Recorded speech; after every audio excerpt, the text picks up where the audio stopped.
चलिए बच्चों, तो इलेक्ट्रोकेमिस्ट्री हम लोग पढ़ रहे थे जिसमें हम लोग 4th आर्टिकल में थे, करेक्ट है ना? 4th में थे, 5th में थे? 4th में थे, जिसमें हमने देखा था इलेक्ट्रोलिसिस। ठीक है, इलेक्ट्रोलिसिस के कुछ एग्जाम्पल हमने किया। अब इलेक्ट्रोलिसिस के कुछ थोड़े से अलग टाइप के एग्जाम्पल है, ढिंचैक वाले एग्जाम्पल है।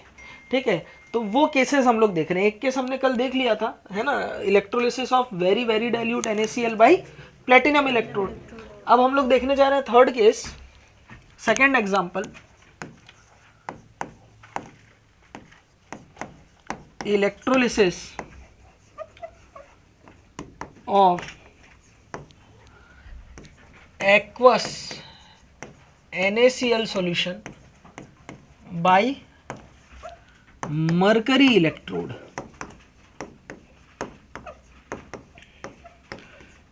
वैसे तो मरकरी इलेक्ट्रोड भी एक तरीके का न्यूट्रल इलेक्ट्रोड होता है, लेकिन क्या हो जाए कि व्हाट इफ कि मरकरी रिएक्ट कर जाए। देखो यहाँ पर हो क्या रहा है, सब लोग इधर देखना।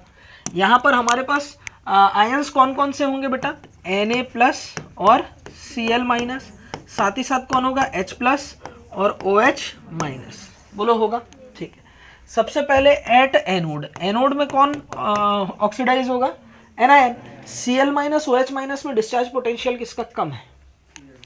किसका बेटा? Cl माइनस का। तो ये पहले डिस्चार्ज होगा, तो 2Cl माइनस एक्वस, ये डिस्चार्ज हो जाएगा किसमें बेटा? Cl2 गैस में, और रिमूव कर देगा 2 इलेक्ट्रॉन। एट कैथोड, मुझे बताओ कैथोड में यहाँ से Cl माइनस निपट गया, मुझे बताओ कैथोड में किसको डिस्चार्ज होना चाहिए? Na प्लस की H प्लस? H plus.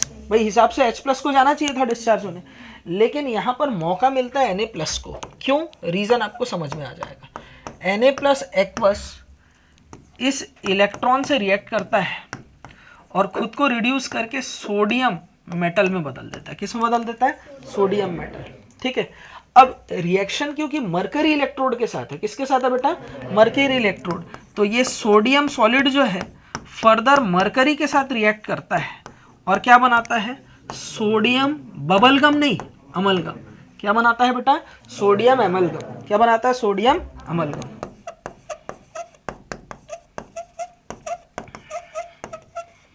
ठीक है, सोडियम एमएल का बनना यहाँ फिजिबल था, इसलिए यहाँ मौका Na प्लस को मिला। किसको मिला बेटा? Na plus. अब जरा ध्यान देना, यहाँ पर किसका फॉर्मेशन हो रहा है? H प्लस और OH माइनस मिलकर के क्या बना रहे हैं? यहाँ पर वाटर बन जाएगा। क्या बन जाएगा? वाटर। ठीक, अब ये जो बना हुआ वाटर है, ये जो बना हुआ वाटर है H2O, ये फर्दर सोडियम एमलगम से रिएक्ट करता है, और सोडियम एमलगम से रिएक्ट करके एक रेडॉक्स रिएक्शन होती है। क्या होती है बेटा? Redox reaction. क्या बन जाता है यहाँ? NaOH। क्या बन जाता है? NaOH। बोलो क्लियर है? और साथ ही साथ मरकरी जो है वो एलिमिनेट हो जाता है। क्या एलिमिनेट होता है? मरकरी। अब देखो, 2 हाइड्रोजन में से एक हाइड्रोजन तो यहाँ रह गया, अभी भी क्या बचा हुआ है? एक हाइड्रोजन बचा हुआ है। तो एक हाइड्रोजन जो है वो हाइड्रोजन गैस बन करके यहाँ एलिमिनेट होता है। क्या बनता है? हाइड्रोजन गैस बन करके एलिमिनेट होता है। अरे भाई ड्रामा हुआ यहाँ। ठीक है, होना क्या चाहिए था? अगर हम लोग देखें कैथोड में, तो रिडक्शन में H प्लस का रिडक्शन होकर के क्या बनना चाहिए था? H2 गैस रिलीज होनी चाहिए थी। H2 गैस मिला, लेकिन नखरे के बाद, लेकिन वो डायरेक्ट इलेक्ट्रोलिसिस में H प्लस पार्टिसिपेट नहीं किया। पहले सोडियम एमलगम बना, फिर सोडियम एमलगम की रिएक्शन वाटर से होकर के एक रेडॉक्स रिएक्शन कंप्लीट हुई, जिससे हाइड्रोजन गैस एलिमिनेट हुआ। निकला तो तब भी हाइड्रोजन गैस ही है। क्या तन में मेरी बात समझ में आ रही है? निकला तो तब भी क्या है बेटा? हाइड्रोजन गैस ही है। अब जरा इस रिएक्शन को देखो, क्या यहां पर NaOH का फॉर्मेशन हो रहा है? ठीक है, तो ये बेस है, तो pH ऑफ सॉल्यूशन क्या होगा? बढ़ जाएगा। क्या ये चीज समझ में आया सभी को? अरे हूं हाँ करो, लिखा जाए। सब खा लेते हैं। मतलब चाइना में ना बुद्ध धर्म को मानते हैं। ठीक है, मतलब बुद्धा को मानते हैं, और जो गौतम बुद्ध थे, है ना, मतलब बुद्धा तो बहुत सारे हैं, उनमें से एक जो है वो गौतम बुद्ध थे। तो कोई एक ना, एक मतलब जो कसाई रहता है ना, वो ना बकरा काटने वाला रहता है, बकरा काट रहा होता है। तो ये बोलता है कि भाई तू मत काट इसको, तो बोलता है नहीं मेरे को मांस चाहिए खाने के लिए। बोले बकरे के वजन का मांस मेरे शरीर से काट ले, लेकिन इसको छोड़ दे करके। गौतम बुद्ध ने ये बोला था। और ये चाइना वाले लोग सब खा ले रहे हैं जो मिले। ठीक है, ऑक्टोपस खाते हैं इन लोग बिना फ्राई किए। वो चॉपस्टिक में लपेट के निगल लेते हैं। और उनका वो एक डिश होता है, क्या बोलते हैं, वो तो सबसे घटिया रहता है, सुशी। सुशी क्या रहता है मालूम है? जो साल्मन फिश होती है ना, उसको काटते हैं और कच्चा मछली रहता है, उसमें चावल को लपेटते हैं और ऊपर में कोटिंग रहती है और उसको खाते हैं लोग, कच्चा, फ्राई तक नहीं करते हैं लोग। सुशी खाइए। आजकल नया चल रहा है ट्रेंडिंग, क्या, टोफू है हो क्या? डाइटिंग वाइटिंग टोफू खा रहे हैं। पहले ओट्स सुने हो, टोफू सुने? उसका नहीं बनता, टोफू अलग चीज है, सोयाबीन का है, समझी? आगे बढ़े, चलिए, क्लियर है ये? एग्जाम्पल नंबर 3 देख रहे हैं अपन लोग, ठीक है? तो अब हम लोग देखने जा रहे हैं electrolysis of aqueous H2SO4 solution.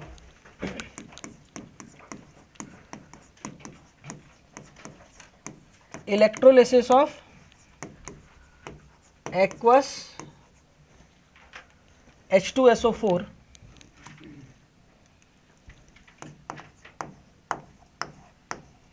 या dilute H2SO4 solution bye platinum electrode.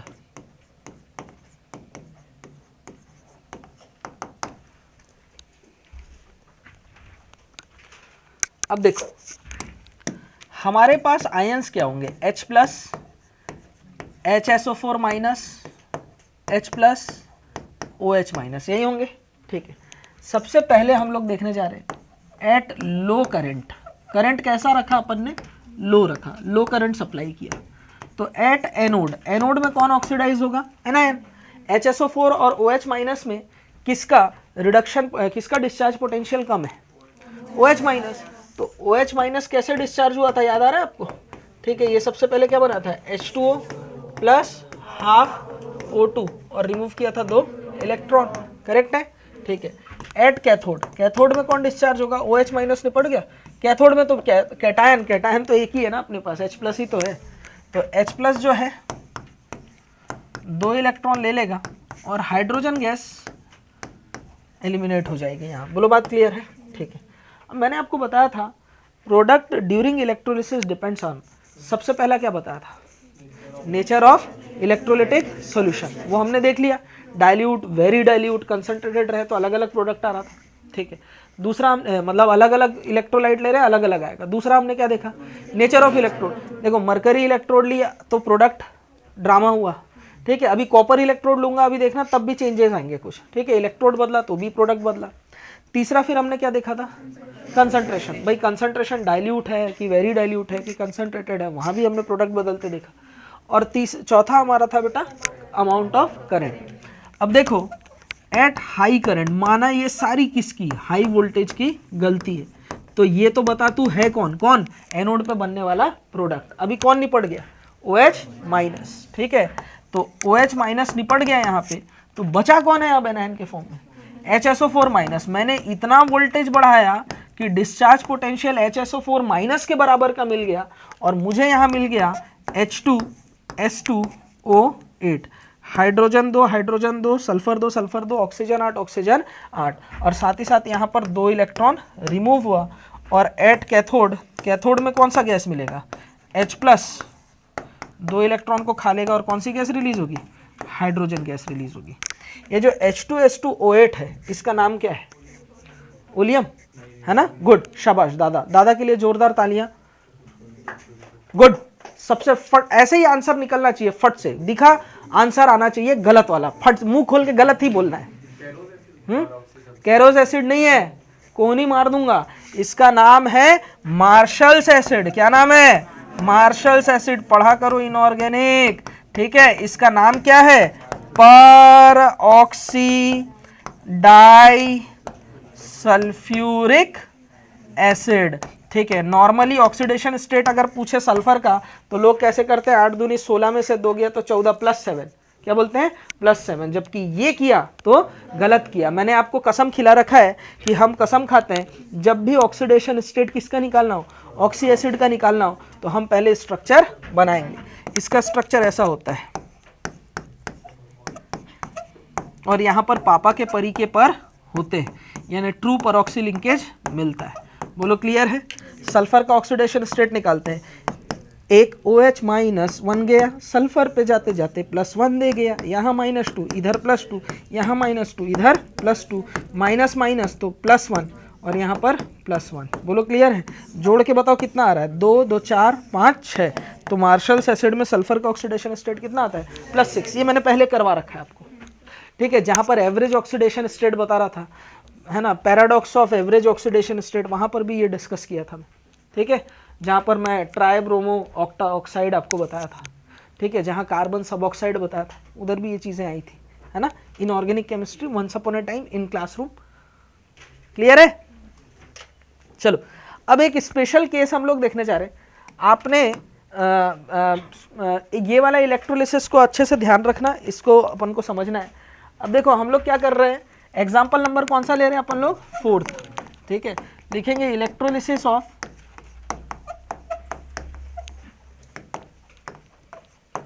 Copper sulphate solution bye copper electrode.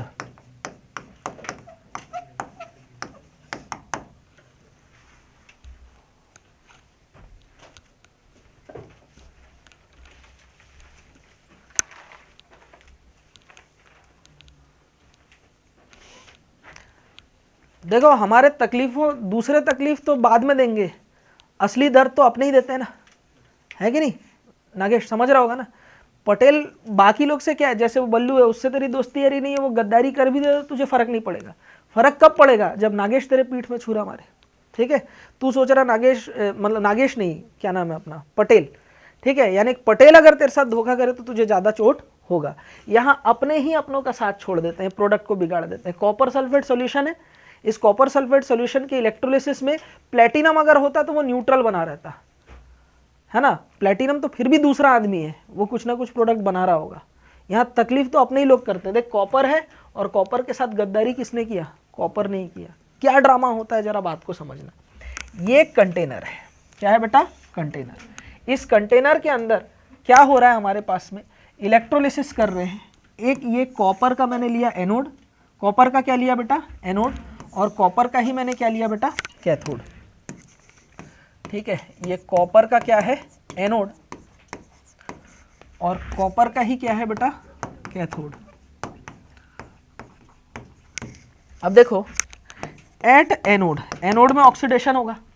Oxidation के लिए यहाँ आयंस कौन कौन से होंगे, Cu+2 SO4 -2, और साथ ही साथ क्या होगा, H+ और OH-।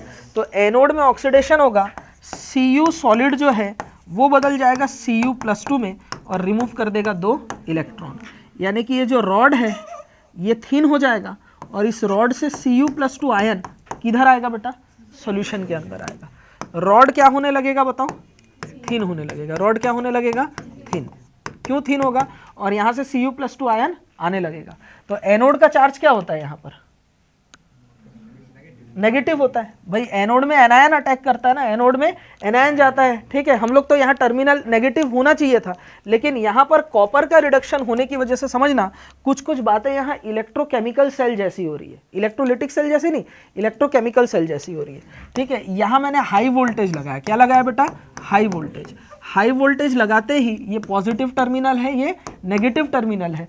होना क्या चाहिए था, यहाँ से एनायन को इसके पास जाना चाहिए था और डिस्चार्ज होकर के कुछ ना कुछ प्रोडक्ट देना चाहिए था, लेकिन हो क्या रहा है, एनायन का ऑक्सीडेशन होना चाहिए था। यहाँ ऑक्सीडेशन किसका हो रहा है, खुद मेटल रॉड का ही, खुद मेटल रॉड का। ये गलती क्यों ही होगी, ये फिनोमिना क्यों हुआ होगा, आप याद करना इलेक्ट्रोकेमिकल सेल में, when a metal rod is dipped in same metal ion solution.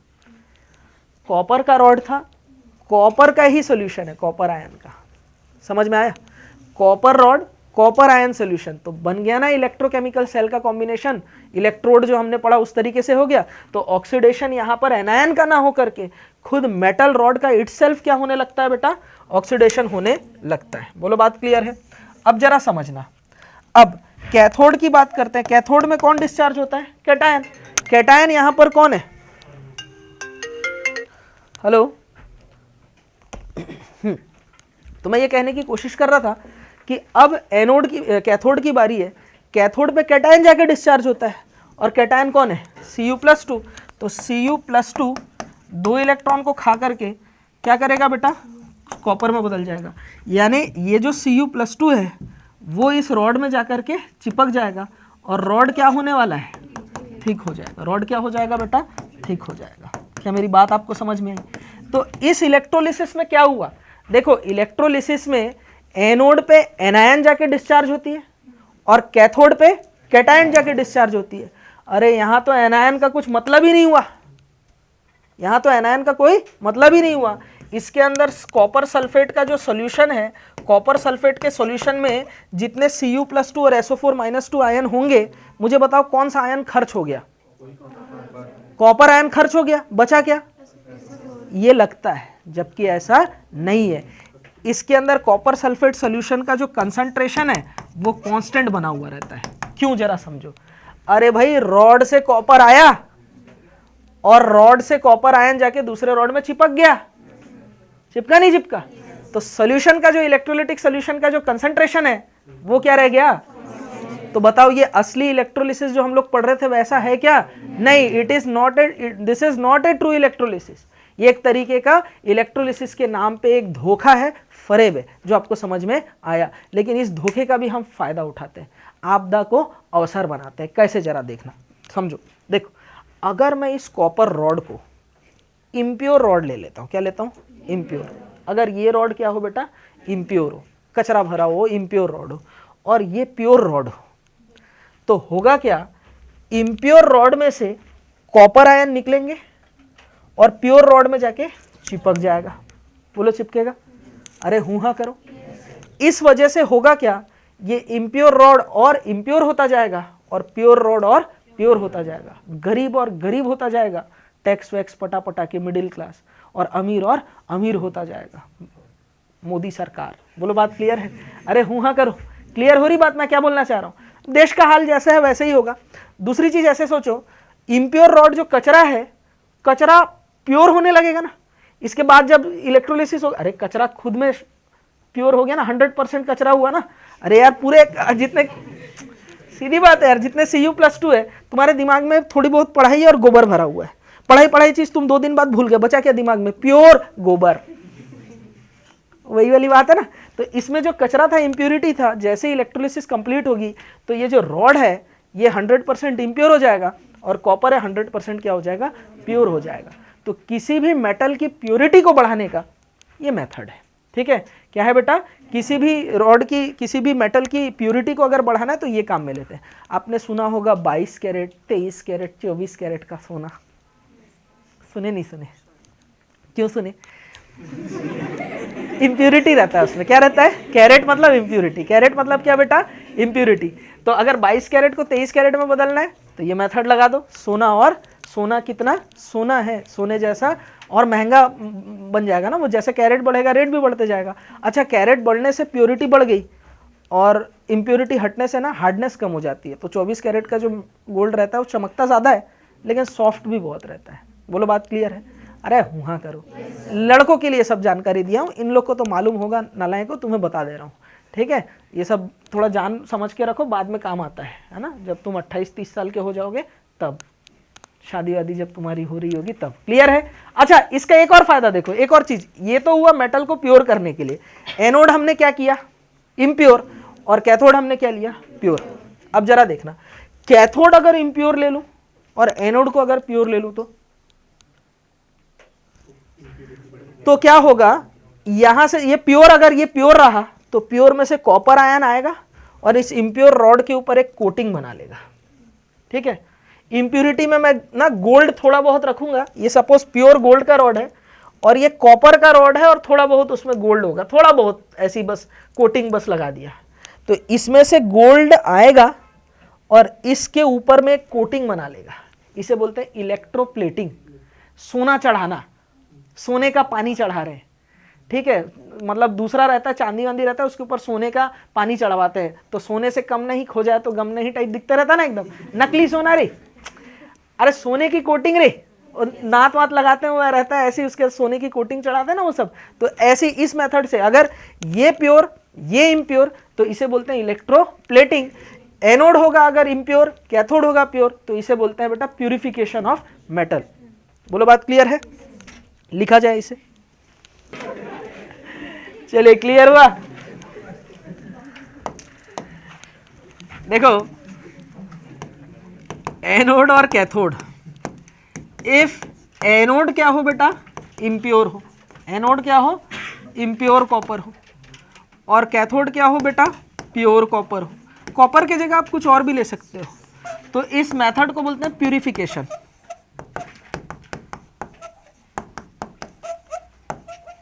Of copper. दूसरा, इफ एनोड हो जाए प्योर कॉपर का और कैथोड हो जाए इम्प्योर, तो इस मेथड को हम लोग बोलेंगे इलेक्ट्रोप्लेटिंग।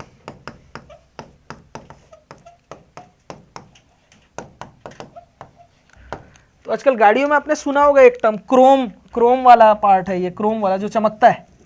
अरे यार मिट गया, गलती से लिख लेना है ना। एनोड क्या हो, प्योर, कैथोड क्या हो, इम्प्योर, तो क्या बोलेंगे, इलेक्ट्रो प्लेटिंग। ठीक है, वो निकिल वाला पार्ट गाड़ी में आजकल ना क्रोम वाला पार्ट होता है, क्रोम एलॉय व्हील बोलते हैं। ठीक है, डोर में क्रोम है ऐसे बोल के महंगा महंगा बेचते हैं ना कार वगैरह, ये टॉप मॉडल में है ऐसे ऐसे बोलते हैं, तो वो सब यही रहता है, इलेक्ट्रोप्लेटिंग से बनता है, फाइबर के ऊपर इलेक्ट्रोप्लेटिंग कोटिंग की जाती है। एनोड अगर इम्प्योर हो और कैथोड अगर प्योर हो, तो इसे हम लोग बोलते हैं प्यूरिफिकेशन।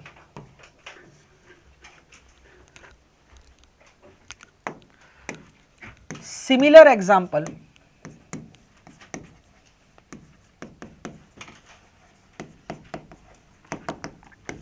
फर्स्ट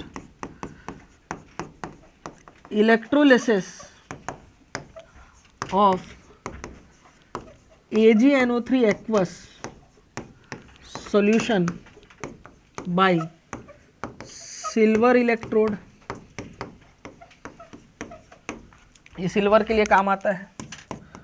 दूसरा, electrolysis of CuCl2 aqueous solution by copper electrode. तीसरा, electrolysis of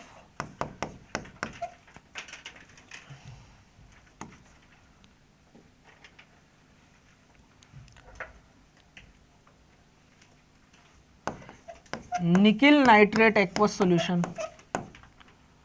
bye nickel electrode. Electrolysis of nickel sulphate aqueous solution by nickel electrode. तो अगर मुझे कॉपर की कोटिंग चढ़ानी है तो ये वाला, सिल्वर की कोटिंग चढ़ानी है ये वाला, निकिल की कोटिंग चढ़ानी तो ये वाला। निकल चढ़ाते हैं आजकल मेटल्स में रस्टिंग से बचाने के लिए। जो हमारे पास इक्विपमेंट्स है ना, काम करने के औजार होते हैं, ड्रिल पिट्स हो गए, ठीक है, स्क्रू ड्राइवर हो गया, तो उनके ऊपर निकल की कोटिंग चढ़ाते हैं, उससे उसकी हार्डनेस भी बढ़ती है और ड्यूरेबिलिटी बढ़ती है। तो कॉपी में मैंने लिख दिया है, ये तो क्लास में करवाया हो ना, उसमें उसका सॉल्यूशन में मतलब उसमें देख लेना, वो डाटा दिया हुआ होगा पीडीएफ में। नहीं है तो मैं देख के बता दूंगा। क्लियर है यहाँ तक? या नीचे जाके राहुल सर से डिस्कस करके उसको करवा लेना, सबको भेज देंगे सर याद से। ठीक है, तो इसी के साथ ही हमारा क्वालिटेटिव एस्पेक्ट तो खत्म होता है, मतलब किस क्वालिटी का प्रोडक्ट बनेगा, क्या बनेगा वो हमने देख लिया। जो बन रहा है वो तो तय है, अब वो कितना अमाउंट में बनेगा, 1 किलो बनेगा, 10 किलो बनेगा, क्या प्रोडक्शन होगा, कितना वेट ऑफ कॉपर डिपॉजिट होगा, हाइड्रोजन गैस कितना अमाउंट में वहाँ एलिमिनेट होगा इलेक्ट्रोलिसिस के दौरान। यानी अब हम बात करने जा रहे हैं क्वालिटेटिव एस्पेक्ट के बाद में क्वांटिटेटिव एस्पेक्ट ऑफ इलेक्ट्रोलिसिस। तो लिखेंगे पार्ट 2,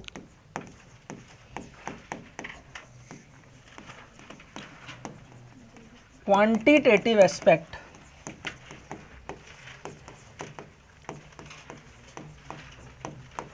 ऑफ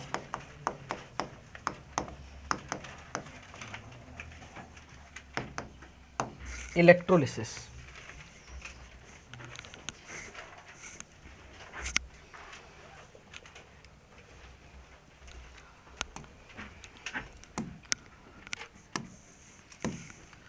मुझे बताओ चार्ज ऑफ 1 मोल इलेक्ट्रॉन कितना होता है, मैं जिससे पूछूंगा वो बताएगा 1 मोल इलेक्ट्रॉन का चार्ज कितना होता है। देखो 1 मोल इलेक्ट्रॉन यानी कि 1 मोल यानी 6.023 इंटू 10⁻23 ठोक इलेक्ट्रॉन, एटॉमिक स्ट्रक्चर पढ़ाते हुए भी बता चुका हूँ। दूसरा, एक इलेक्ट्रॉन का चार्ज होता है -1.6 इंटू 10⁻19 कूलम। तो ये वैल्यू को सॉल्व करके बताओ, 1.6 इंटू 6.023 करो और ये पूरा सॉल्व करके बताओ कितना आएगा। 9.6 पूरा सॉल्व करके बताओ। अरे फिजिक्स पढ़ के आए हो, इलेक्ट्रोस्टैटिक्स खत्म कर दिए हो, ये वैल्यू भी मल्टीप्लाई कर रहे हैं नादान परिंदे। हे प्रभु, 96500 होता है ये कूलम, और 96500 coulomb equals to 1 Faraday. Faraday नहीं बोल रहा हूं, फैराडे बोल रहा हूं। फैराडे किसकी यूनिट होती है? चार्ज की। और फैराड किसकी यूनिट होती है? कैपेसिटेंस की। किसकी? कैपेसिटेंस। तो 1 मोल इलेक्ट्रॉन का जो चार्ज होता है इसे बोलते हैं फैराडे। इसको भी मल्टीप्लाई करेंगे। हे प्रभु, हे थक गया यार, क्या फिजिक्स पढ़ रहे हो तुम लोग रे। जरा सुनो इधर मेरी बात। चार्ज के 3 यूनिट होते हैं। चार्ज के कितने यूनिट होते हैं? 3 यूनिट। पहला एसआई यूनिट क्या है? कूलम। क्या है बेटा? कूलम। बताओ वैल्यू। 1 कूलम है ना, ठीक है। चलिए चलो दूसरा, चार्ज की सीजीएस यूनिट क्या होती है बताओ? State coulomb. गलत। चार्ज की सीजीएस यूनिट 2 टाइप की होती है। एक होती है इलेक्ट्रोस्टैटिक यूनिट जिसे बोलते हैं state coulomb. 1 coulomb equals to 3 into 10⁻9 state coulomb, यही होता है। और एक होती है इलेक्ट्रोमैग्नेटिक यूनिट जिसे एब्सोल्यूट कूलम बोलते हैं। तो 1 absolute coulomb equals to 10 coulomb होता है। बोलो बात क्लियर है? अरे हूं हाँ करो। और एक थर्ड यूनिट होती है प्रैक्टिकल यूनिट जिसे हम लोग बोलते हैं फैराडे। 1 मोल इलेक्ट्रॉन का जो चार्ज होता है जिसे हम लोग क्या बोलते हैं बेटा? फैराडे बोलते हैं। सब लोग इधर ध्यान देंगे, ठीक है। ये माइनस इलेक्ट्रॉन है ना, तो -1 फैराडे। क्लियर है ना? समझ में आया सभी को? तो इसके लिए कोई कैलकुलेट करने वाली बात नहीं थी, जरा समझा जाए। कुछ बातों को समझते हैं। बातों का क्या है, बातें तो होती रहेंगी। एक एग्जांपल देखते हैं। लिथियम मेटल का टुकड़ा है। क्या है? लिथियम मेटल का टुकड़ा है। लिथियम मेटल का टुकड़ा नहीं, लिथियम आयन है। क्या है बेटा? लिथियम आयन है। लिथियम आयन 1 इलेक्ट्रॉन को लेकर के लिथियम सॉलिड में बदल गया। बोलो बदला, ठीक है। कहने का मतलब यह है कि अगर मैंने 1 मोल आयन लिया तो 1 मोल लिथियम प्लस आयन को डिस्चार्ज करने के लिए कितने मोल इलेक्ट्रॉन की जरूरत पड़ी? तो ये इलेक्ट्रॉन के आगे 1 है ना, यानी 1 मोल इलेक्ट्रॉन की जरूरत पड़ी। और 1 मोल इलेक्ट्रॉन के लिए चार्ज कितना है? अरे 1 फैराडे। तो 1 फैराडे चार्ज की जरूरत मुझे पड़ी। यानी लिथियम प्लस आयन को अगर मुझे डिस्चार्ज करना है मेरे भाई तो 1 फैराडे चार्ज देना पड़ेगा ना। अरे बात क्लियर हो रही है? ठीक है। चलो एक और एग्जांपल देख लेते हैं, ठीक है।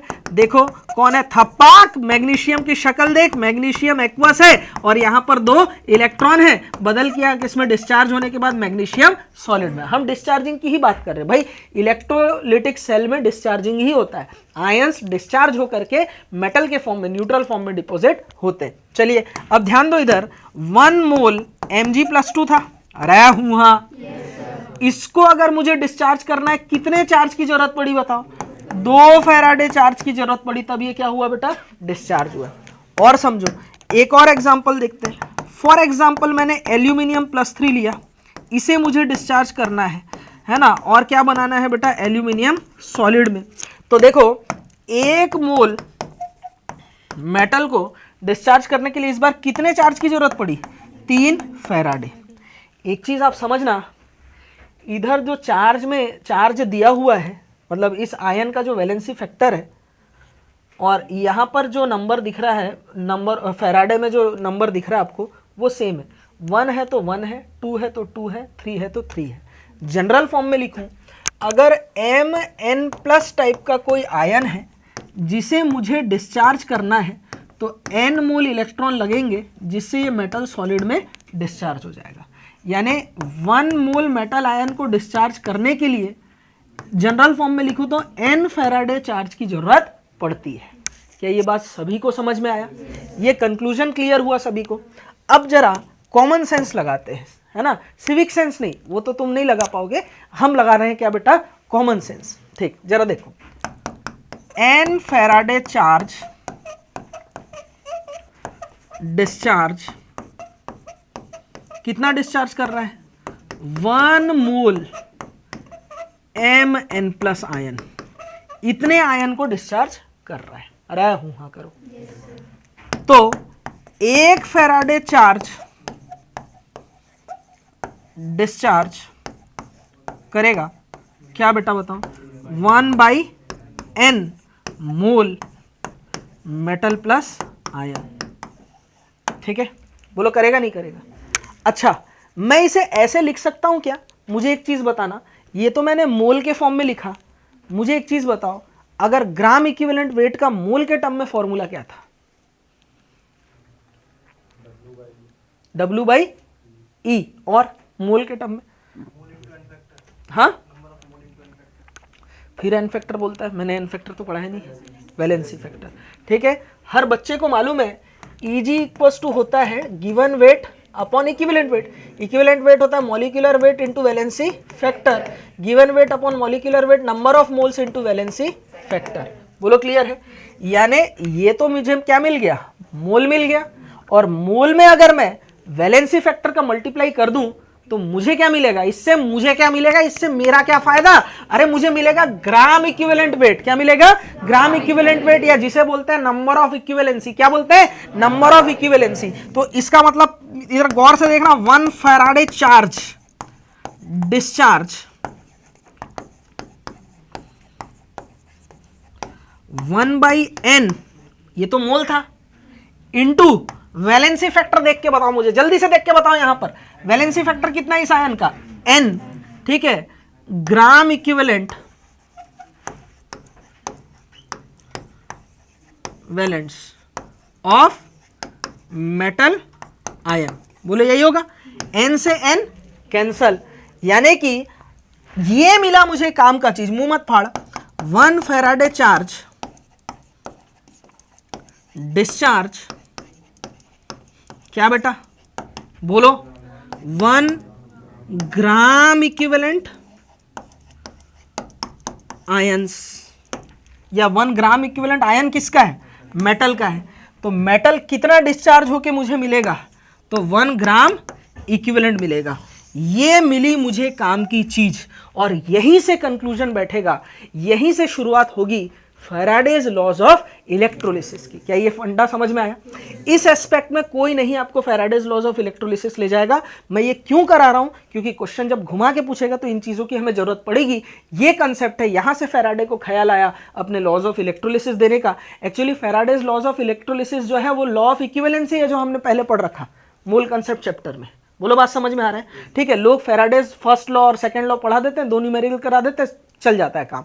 लेकिन क्वेश्चन को अगर घुमा के पूछे, आप अगर फ्लैश एकेडमी की मॉड्यूल बना रहे हो या एन अवस्थी बुक बना रहे हो, तो उस कंडीशन में आपको ये कंसेप्ट आना बहुत जरूरी है। तन मैं मुंह मत फाड़, बात को समझ।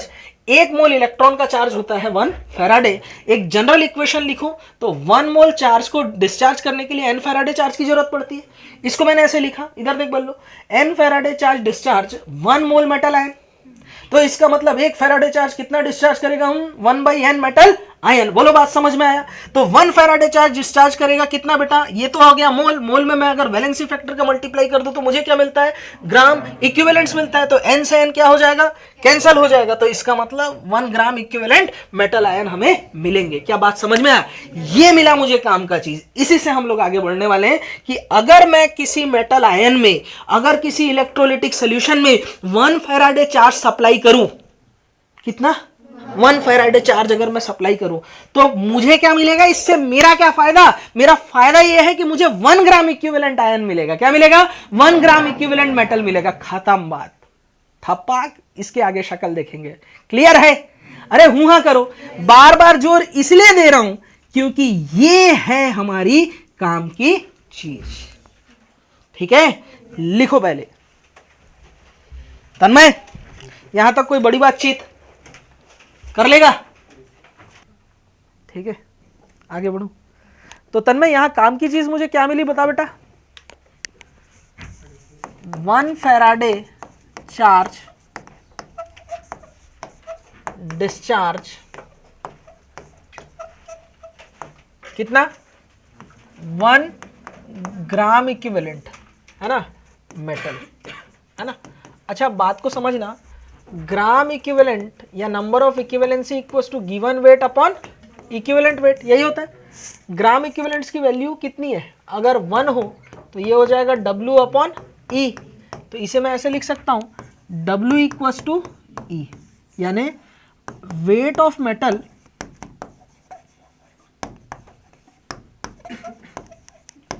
अगर 1 ग्राम इक्विवेलेंट हो तो वो कितना होगा बेटा, E ग्राम। क्या होगा, E ग्राम। तो इसे मैं ऐसे भी लिख सकता हूँ 1 फैराडे चार्ज डिस्चार्ज E ग्राम मेटल। E माने इक्विवेलेंट वेट, और ये निकालना मैंने आपको बहुत अच्छे से सिखा रखा है। कौन से चैप्टर में, मोल कंसेप्ट चैप्टर में। तो अभी जहाँ जहाँ ई का क्वेश्चन आएगा वहाँ वहाँ मैं रैंडमली किसी से भी पूछूंगा, न बताने पर जो होने वाला है उसके लिए आप स्वयं उत्तरदायी होंगे। बोलो बात समझ में आया? हाँ चलो जल्दी आ बेटा। ठीक है दादा, क्योंकि ई निकालना मैंने बहुत अच्छे से सिखाया। सबसे पहले मैंने किसके लिए बताया, एटम के लिए। फिर बताया क्या बेटा, atom present in a molecule. फिर मैंने बताया कंप्लीट मॉलिक्यूल का। फिर मैंने बताया आयंस का।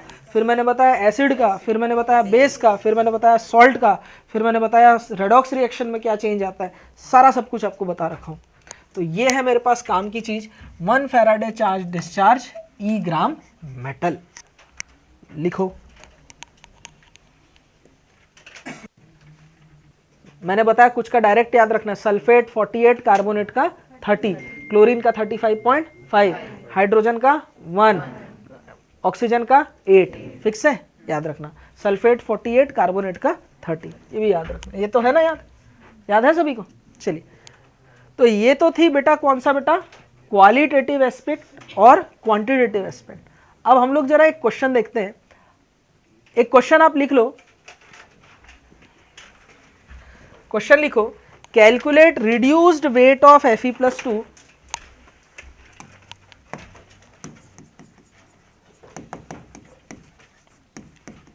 Calculate reduced weight of Fe+2 and Fe+3 ions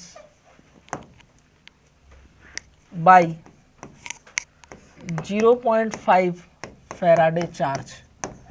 अब जरा समझना, फैराडेज जब भी ये पूछा जाता है ना, इधर सुन लो पहले, जब भी ये क्वेश्चन पूछा जाता है ना तो बच्चे के दिमाग में तुरंत क्लिक करता है नाखून खाने वाली लड़की, क्या, Faraday's laws of electrolysis. Faraday's laws of electrolysis में W इक्वल्स टू होता है जिट अपॉन 965 जिट, या फिर इट अपॉन 96500। ये फॉर्मूला लगाते हैं, इससे वो वेट निकाल लेते हैं। ठीक है, कोई दिक्कत नहीं है। मैं कहता हूं I और T मतलब करंट और T मतलब टाइम। तो करंट दिया हो, टाइम दिया हो तो बच्चा कर लेता है। अच्छा, Q चार्ज इक्वल्स टू होता है I इंटू टी। चार्ज अगर कूलम में दिया है तो भी कर लेता है। अब बच्चा इस क्वेश्चन को कैसे सॉल्व करेगा मालूम है, फैराडे को पहले कूलम में बदलेगा, फिर ये फॉर्मूला लगाएगा, फिर आंसर लाएगा। मैं कहता हूं ऐसा काम करने की जरूरत बिल्कुल भी नहीं है। आप डायरेक्ट इस क्वेश्चन को सॉल्व कर सकते हो सिर्फ इसी कंसेप्ट से। 1 फैराडे चार्ज कितना वेट डिपॉजिट करता है, E ग्राम मेटल। बोलो बात क्लियर है? तो इसे समझो, 1 फैराडे चार्ज डिस्चार्ज और रिड्यूस E ग्राम मेटल। बोलो है? तो 0.5 फैराडे चार्ज कितना करेगा बताओ, 0.5 इंटू E ग्राम मेटल। बोलो करेगा ना? अब मैं पूछ रहा हूँ Fe+2 के लिए, Fe+2 कितना डिपॉजिट होगा, 0.5 इंटू E। आयरन का एटॉमिक मास होता है 56, कितना होता है 56। E का फॉर्मूला क्या होता है, मॉलिक्यूलर मास या atomic mass upon valency factor. Valency factor कितना है 2। कितना ग्राम आयरन ये देगा, और Fe+3 कितना डिपॉजिट होगा, तो ये होगा 0.5 into 56 divided by 3 gram iron देगा। दोनों से ही आयरन मिलेगा रिड्यूस होके, लेकिन Fe+2 से इतना अमाउंट मिलेगा और Fe+3 से इतना अमाउंट। सॉल्व करके बताओ कितना आ रहा है। ये 1/4 यानी कि ये आ जाएगा 14 ग्राम आयरन देगा ये, और ये कितना देगा 9.33 ग्राम आयरन। कई बार क्वेश्चन में ये पूछेगा कि एक सॉल्यूशन है उसके अंदर Fe+2 Fe+3 दोनों आयन प्रेजेंट है, तो total deposit weight of iron बताओ। तो ये दोनों को जोड़ देना है। फिर समझ में आया क्वेश्चन, कंसेप्ट समझ में आया, इजी क्वेश्चन है, लिखा जाए। सिर्फ फंडा वही है कि 1 फैराडे चार्ज अगर सप्लाई करता हूं तो मुझे कितना वेट मिलेगा, ई ग्राम वेट मिलेगा, और ई निकालना हमें आता है। बोलो बात क्लियर है। चलिए अब हम लोग देखने जा रहे हैं, हमारे पास क्वांटिटेटिव एस्पेक्ट क्वालिटेटिव एस्पेक्ट दोनों कंप्लीट हो गया। अब जो क्वांटिटेटिव एस्पेक्ट से हमें कंक्लूजन मिला कि कितना वेट डिपॉजिट होगा अगर 1 फैराडे चार्ज सप्लाई करते हैं तो ई ग्राम वेट डिपॉजिट होता है, ये कंक्लूजन मिला। इसी कंक्लूजन की हेल्प से फैराडे ने अपना लॉ दिया इलेक्ट्रोकेमिस्ट्री में, यानी इलेक्ट्रोकेमिकल सेल के लिए, यानी इलेक्ट्रोलिटिक कंडक्टेंस के लिए, जहां पर आयंस प्रेजेंट होते हैं एज अ कंडक्टर में, एज अ कंडक्टर। अगर इलेक्ट्रोलिटिक कंडक्टर लिया जाए तो यहां पर आपको पता है कि flow of current due to ions, ions के फ्लो की वजह से यहाँ पर फ्लो ऑफ करंट होता है। तो ऐसे जगह पर हमारे पास में हम लोग अप्लाई करते हैं Faraday's laws of electrolysis. Metallic conductor में हम लोग ओम्स लॉ इस्तेमाल करते हैं। ओम्स लॉ क्या होता है, V=I/R। ऐसा कोई तार नहीं जिसका कोई R नहीं, तार है तो R है, बाकी सब बेकार है। और अगर इस R में आप बैटरी लगा देते हो, वोल्टेज दे देते हो, तो बिजली भागने लगती है। बोलो भागती नहीं भागती है। और बिजली घर से निकलते ही, कुछ दूर चलते ही घूम करके वापस से घर में आती है। जितनी अमाउंट में जाती है उतनी अमाउंट में वापस आती है। ऐसा नहीं होगा 10 एम्पियर निकली, 5 मरमुरा गई रास्ते में, 5 वापस आ रही है। ऐसा भी नहीं होगा कि 10 एम्पियर निकली घर से थी, बिजली पढ़ने के लिए कोचिंग जा रहे हैं मिराज सिनेमा, ये तो बंद हो गया, जा रहे हैं सड़क नंबर 18, उधर PVR चले गए। ऐसा नहीं करना है। बिजली घर से निकलती है, घूम फिर के घर पे वापस आ ही जाती है, तभी तो सर्किट कंप्लीट होता है, तभी गैल्वेनोमीटर का कांटा दर्द डिस्को करता है। फिजिक्स आपने पढ़ रखा है, करंट इलेक्ट्रिसिटी आपने पढ़ रखा है, सारी बातें आपको मालूम है। बोलो क्लियर है। मैं इसका केमिस्ट्री वाला एस्पेक्ट अब अभी आपको पढ़ाने जा रहा हूं। तो हेडिंग डालेंगे, आर्टिकल नंबर कौन सा बेटा, 5, फैराडेज लॉज ऑफ इलेक्ट्रोलिसिस। ये फैराडे को लॉ का आइडिया कहां से आया, समझ में आया ना, जो कंक्लूजन हमने निकाल के रखा ना वहां से, लॉज ऑफ इलेक्ट्रोलिसिस। रास्ते में घूम रहे हैं अच्छा खासा, मैं देख लिया, उसके बाद फिर आके बोलेंगे सर मैं नहीं जा रहा था, मेरे को जबरदस्ती किडनैप किया गया, इन लोग घुमाने लेके गए मेरे को, मैं बर्गर भी नहीं खा रहा था, वड़ा पाव भी नहीं खा रहा था, मेरे को जबरदस्ती वड़ा पाव खिलाया, मुंह पे ठूस दी इन लोग ले जाके। नहीं, हाँ, एक से एक लोग हो तुम लोग यार। हे प्रभु, कॉपी कंप्लीट रखो, लास्ट मोमेंट में यही सहारा होगा। ऑर्गेनिक की कॉपी कितने लोग की कंप्लीट है, ईमानदारी से, एक भी पेज छूटा हुआ ना नहीं चाहिए। देखो सिर्फ इतने ही बच्चे हैं, ठीक है, इतना पढ़ाया हूं, लिख लो, किस पेज से क्वेश्चन आ जाएगा तुम्हें नहीं मालूम है, समझ में आया, पता नहीं किस रूप में है ना क्वेश्चन आ जाएगा, किस पेज से, समझ में आया। हाँ, तो जो निर्मल मन से कॉपी को कंप्लीट करके रखेगा उसी को 4 नंबर का दर्शन वो पाएगा। बोलो बात क्लियर है ना। तो 4 नंबर तभी आपको मिलेगा जब आप कॉपी, मेरा कंटेंट बिल्कुल प्योर और सॉलिड कंटेंट है, रेलेवेंट कंटेंट है, इसको आप कॉपी कंप्लीट करके रखो। समझ में आई बात। खासकर ऑर्गेनिक की इस हफ्ते का टारगेट लेके रखो, जिन लोग का बैकलॉग है ऑर्गेनिक में, कुछ छूटा उटा होगा लिखने में, वो लिख लें, क्योंकि एक एक ऑर्गेनिक की क्लास सब इंपॉर्टेंट है, ठीक है। उसमें से कौन सा क्वेश्चन आ जाएगा आपको पता नहीं चलेगा। ऑर्गेनिक की कॉपी कम से कम आपको खुद से लिखना है, ठीक है। बाकी फिजिकल वगैरह अगर छूट गया किसी से जेरोक्स वगैरह करा लो, लेकिन ऑर्गेनिक को खुद से लिख करके कंप्लीट करके ओके करो। समझ में आई बात। लास्ट मोमेंट में रिवीजन करेंगे, सब हो जाएगा क्लियर, ठीक। चलिए, तो अब हम लोग देखने जा रहे हैं first law of electrolysis. Tension मतलब नहीं डांटूंगा। First law of electrolysis.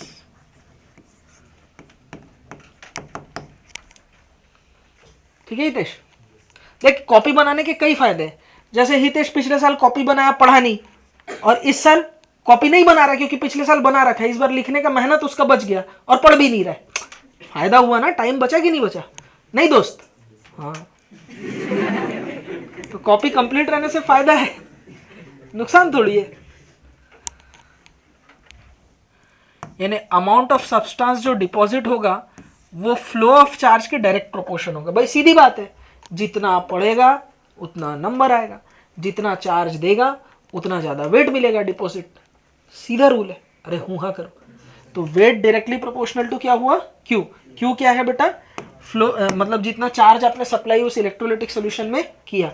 Wait जो इलेक्ट्रोलाइटिक सोल्यूशन में इलेक्ट्रोलिसिस के बाद जो डिपॉजिट हुआ वो वाला वेट।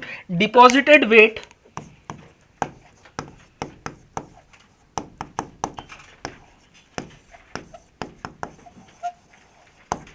और क्यू क्या है, फ्लो ऑफ चार्ज।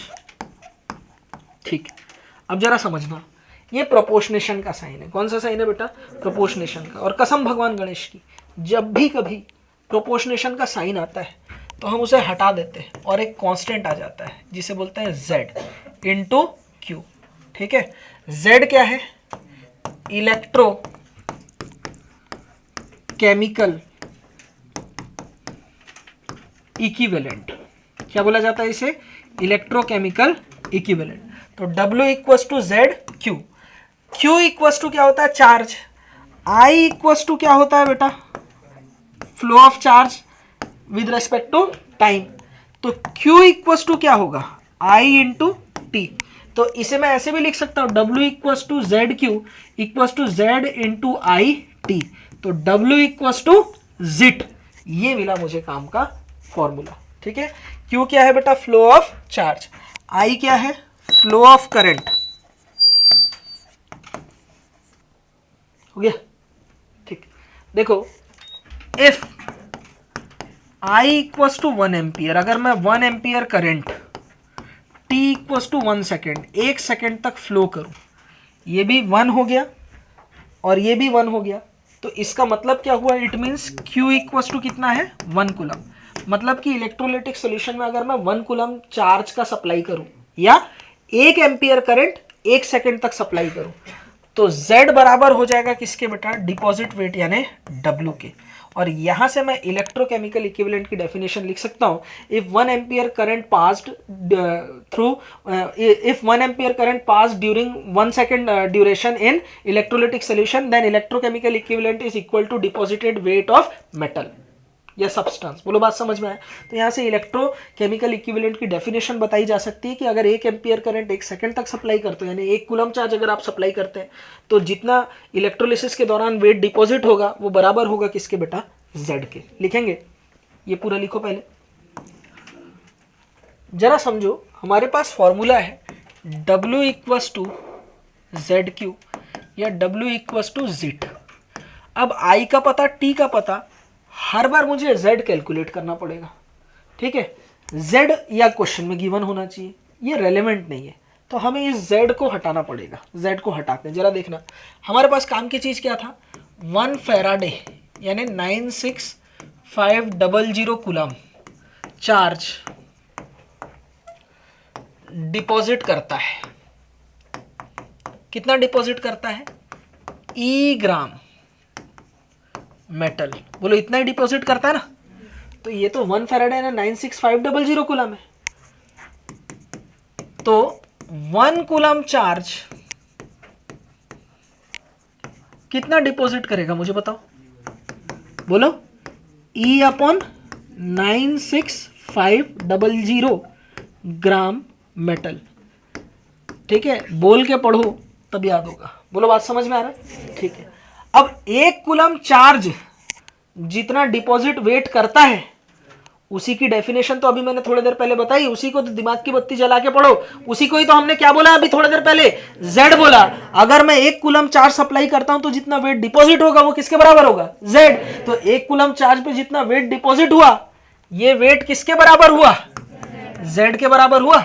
इसका मतलब Z इक्वल टू हुआ E अपॉन 96500, और E यानी इक्विवेलेंट वेट, वो मुझे कैलकुलेट करना आता है। मंडल सर ने मूल कंसेप्ट पढ़ाते हुए सिखा रखा है। बोलो बात क्लियर है, तो हम तो वो कर ही लेगा, हम तो टेक्निक जान लिए हैं। बोलो बात क्लियर, ठीक है। तो यहाँ फॉर्मूला डिराइव होकर के आ जाएगा W equal to E Q upon 96500 या W equal to it upon 96500। बोलो क्लियर है, हूं हाँ करो, वेरी इंपॉर्टेंट। तो खाली फॉर्मूला रटना नहीं है, फॉर्मूले का सोर्स क्या है, कहां से डिराइव हुआ है, सब कुछ बता रहा हूं, लिखा जाए। ठीक, ये तो था बेटा फर्स्ट लॉ ऑफ इलेक्ट्रोलिसिस। अब हम लोग देखने जा रहे हैं सेकेंड लॉ ऑफ इलेक्ट्रोलिसिस। देखो इधर समझो बात को, W directly proportional to E है। अरे है कैसे, जरा देखना, मेरे पास फॉर्मूला है W इक्वल्स टू 8 अपॉन 96500। अगर मैं टाइम सेम रखूं, सेम टाइम तक दो अलग अलग इलेक्ट्रोलिटिक सॉल्यूशन है, उनमें सेम करंट सप्लाई करूं, ठीक है, सेम ड्यूरेशन तक, है ना, सेम करंट जो अगर मैं सप्लाई करूं, इसका मतलब दोनों में जो Q होगा, जो फ्लो ऑफ चार्ज होगा, वो भी क्या होगा बेटा, सेम सेम होगा। बोलो बात क्लियर है। इसका मतलब एक इलेक्ट्रोलिटिक सॉल्यूशन ये है, ये दूसरा इलेक्ट्रोलिटिक सॉल्यूशन है, दोनों में same amount of current same duration तक सप्लाई किए। 10 मिनट तक इसमें भी 5 एम्पियर करंट दिए, 10 मिनट तक इसमें भी 5 एम्पियर करंट दिए। बात समझ में आ रहा है। अब जरा एक चीज समझना, आपने पढ़ रखा है क्या, करंट इलेक्ट्रिसिटी। क्या पढ़ रखा है, करंट इलेक्ट्रिसिटी। तो करंट इलेक्ट्रिसिटी में आपको मालूम है कि अगर किसी सर्किट में डिफरेंट डिफरेंट रेजिस्टेंस है, उनमें करंट अगर कांस्टेंट हो जाए तो इन रेजिस्टेंस का कॉम्बिनेशन क्या होगा, जाहिर सी बात है सीरीज होगा ना। अगर करंट सेम है तो सीरीज कॉम्बिनेशन होगा। तो क्या मैं ये बोल सकता हूं कि दो डिफरेंट डिफरेंट इलेक्ट्रोलिटिक सॉल्यूशन है और दोनों में सेम ड्यूरेशन तक सेम करंट सप्लाई किया गया, they are equivalent to series combination of electrolytic solution. ये बात समझ में है। ये मैंने आपको एक हाईलाइटेड पॉइंट बताया, ये कोई नहीं बताता। खैर, अगर ये सारी चीजें सेम है तो IT अपॉन 96500 ये पूरी वैल्यू क्या हो जाएगी, कांस्टेंट हो जाएगी। इसका मतलब क्या हुआ, W directly proportional to E, और कसम भगवान गणेश की, इसे ऐसे भी लिख सकता हूं, W1 upon W2 equals to E1 upon E2। अरे हुआ करो, लिखो, पहले डेफिनेशन लिख लो।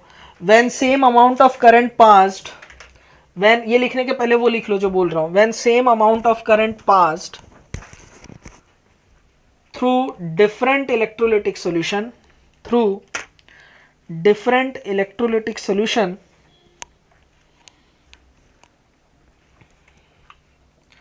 For same time, for same time, मुंह मत फाड़, when same amount of current passed through different electrolytic solution for same time, bracket में लिखेंगे series combination of electrolytic solution, series combination of electrolytic solution. जुगाड़ ऐसे tricks कोई नहीं देगा तुमको, सिंपल टिप्स, PCM भी everything now easily on your fingertips, जो भी चाहिए ले लेना।